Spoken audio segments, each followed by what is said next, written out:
Tonight, new details on Trump's brazen desecration of the People's House, the White House. The Wall Street Journal reporting that he fast-tracked the demolition of the East Wing by firing 3 Biden-appointed members of a 12-person planning committee. Quote, installing his own panel of loyalists, including senior White House officials, giving Republicans control of a little-known body with outsized influence over the White House complex. Now, that happened way back in July, around the time Trump falsely promised that the historic East Wing wouldn't come down. With the current building, it'll be near it, but not touching it, and pays total respect to the existing building, which I'm the biggest fan of. It's my favorite place. I love it. We determined that after really a tremendous amount of study with some of the best architects in the world, we determined that really knocking it down, trying to use a little section, the East Wing was not much. In order to do it properly, we had to take down the existing structure. Trump's $300 million construction project has become his obsession. Journal reporting, quote, he is involved with every aspect of planning. Companies have brought product samples to the Oval Office for Trump to review, and he has kept materials in the dining room off the Oval as he weighs design choices. It's clear Trump sees the White House as his personal property and not the People's House that we pay for with our taxes. Democrats have been slamming Trump for this over the weekend. They're literally not just taking a wrecking ball to the White House, they're taking a wrecking ball to our very values. That house doesn't belong to him, New York. It belongs to us. It belongs to the people of this country. What the oligarchs fear, what they fear is the people will start understanding that this country belongs to us, not them. Trump's authoritarianism goes hand in hand with greed and selling the U.S. presidency to the highest bidder. This weekend, hosting the ruler of Qatar on Air Force One, a man who gifted Trump that controversial new plane, as Trump commits to building a $5.5 billion golf course in Qatar. This just days after Trump accepted a legally dubious $130 million gift from a reclusive American billionaire and Trump backer. Trump claims this money will be used to pay troops during his government shutdown, but as the New York Times points out, it would only come out to about $100 per service member. Joining me now is Ambassador Norm Eisen, co-founder of The Contrarian on Substack.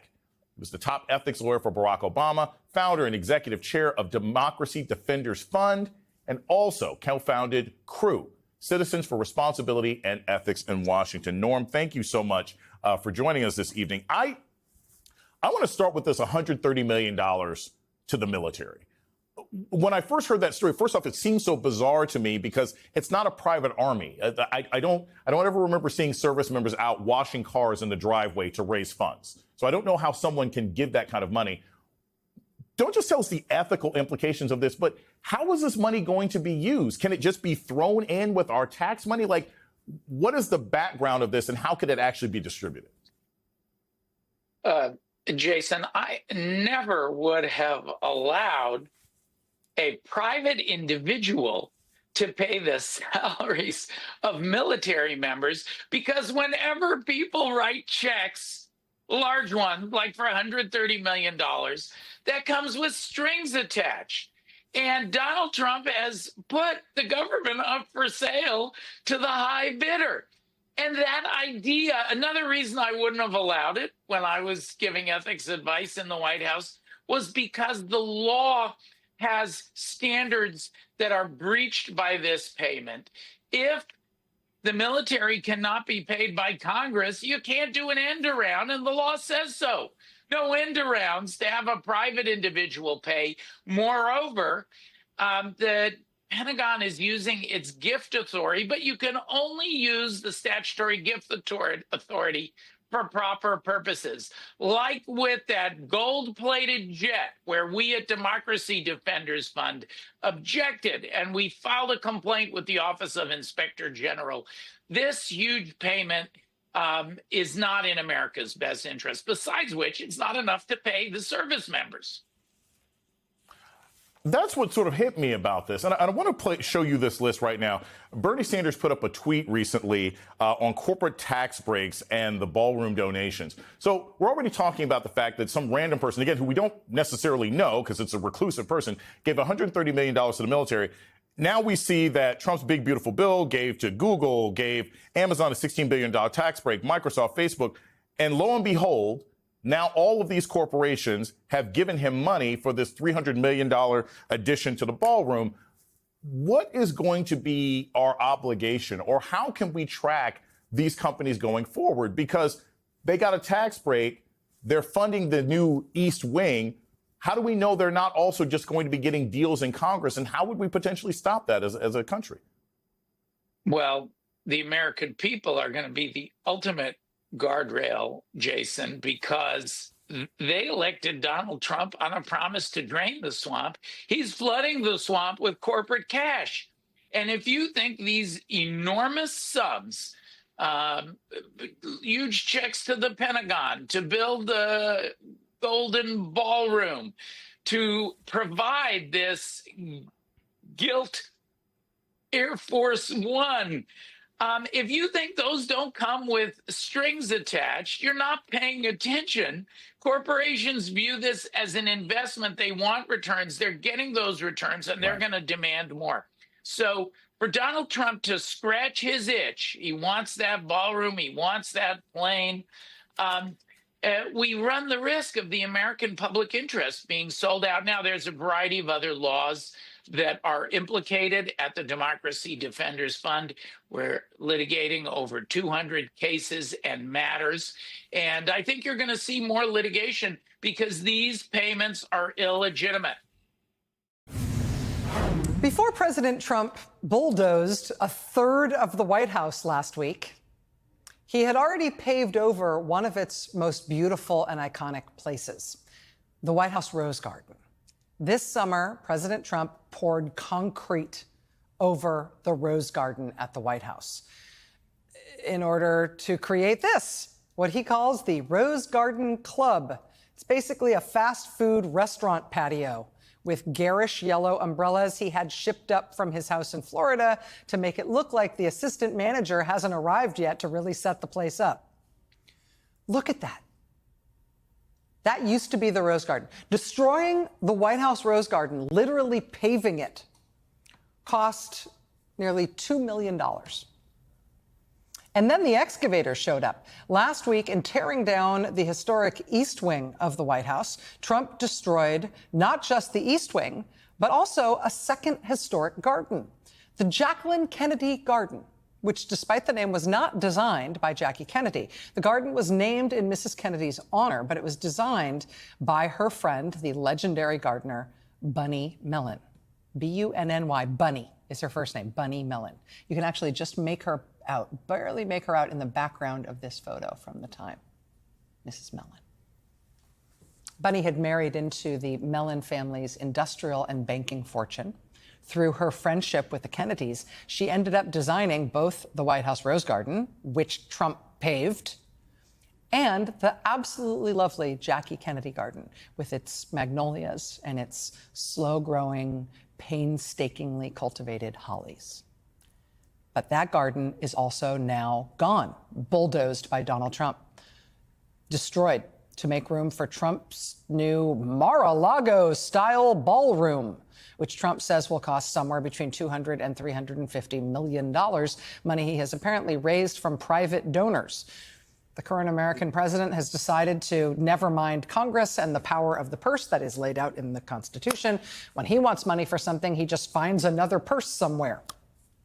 For example, last week, Trump announced that a mystery donor had decided to write a check for $130 million to help pay the troops during the government shutdown. Now, according to the New York Times, that mystery donor is named Timothy Mellon. Wait, Mellon? Wait, does the Mellon name sound familiar? Yes, same Mellon, same family. His stepmom, Bunny, designed the two gardens that Trump just bulldozed and paved.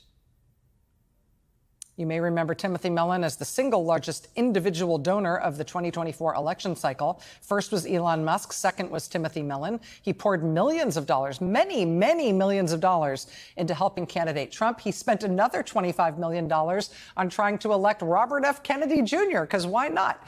And now Timothy Mellon has written a check for $130 million to privately pay U.S. military members. And hey, the military doesn't work like that. And maybe that's illegal, but whether or not it's illegal, it's also definitely bizarre math. I mean, when you do the math, this $130 million purported donation would work out to just enough money to pay each member of the armed services $100 one time. It's nowhere near enough to keep military families paid or even out of food pantry lines during this shutdown.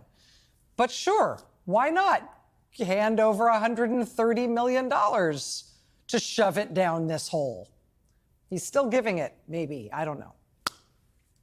But meanwhile, Trump continues building his multi-$100 million ballroom while the government is shut down and Americans line up at food banks in droves. Trump says this ballroom will be paid for by donors, including companies like, for now at least, our parent company, Comcast. MSNBC has asked the White House and has asked Comcast exactly how much Comcast has donated to this project. So far, we can't get an answer, but we'll keep asking. If we do get an answer, we'll let you know.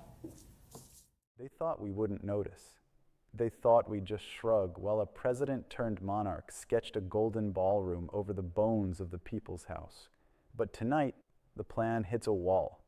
Not a physical wall, a moral one, because this is where power meets accountability. Here's what we know. Reporting says Trump moved to fast-track demolition of the White House East Wing by clearing out a Biden-era planning panel and filling it with loyalists. Then he personally dove into design choices, companies literally hauling product samples into the Oval Office as if it were a showroom. This isn't stewardship. It's a private developer treating public property like his latest vanity project. And it doesn't stop there. In the same breath, we're told about a $130 million gift aimed at covering troops during a government shutdown. Something basic civics tells you is Congress's job, not a billionaire's whim. Ethics experts are clear. Big checks come with strings.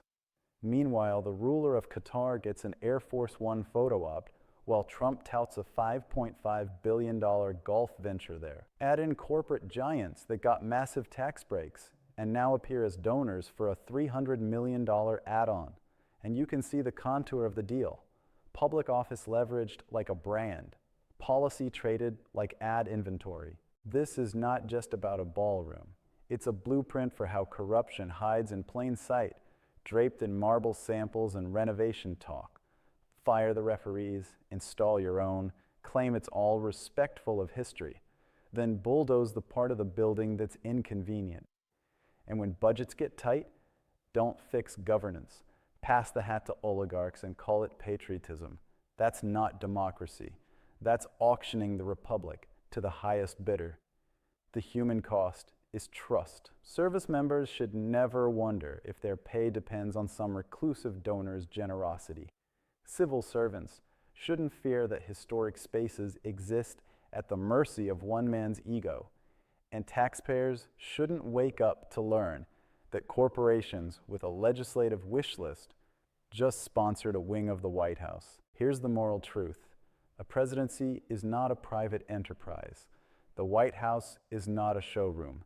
If you let power treat public faith like a commodity, it will buy your silence and sell your future.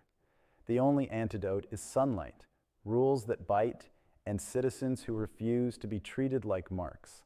So yes, the Ballroom project just ran into the hard stop of public scrutiny, ethics law, and common sense. And that's a good thing. Demand a full independent review. Freeze any demolition until the people, not donors, not foreign rulers, not courtiers, get answers. Because this house isn't his, it's ours, and we don't hand our keys to corruption.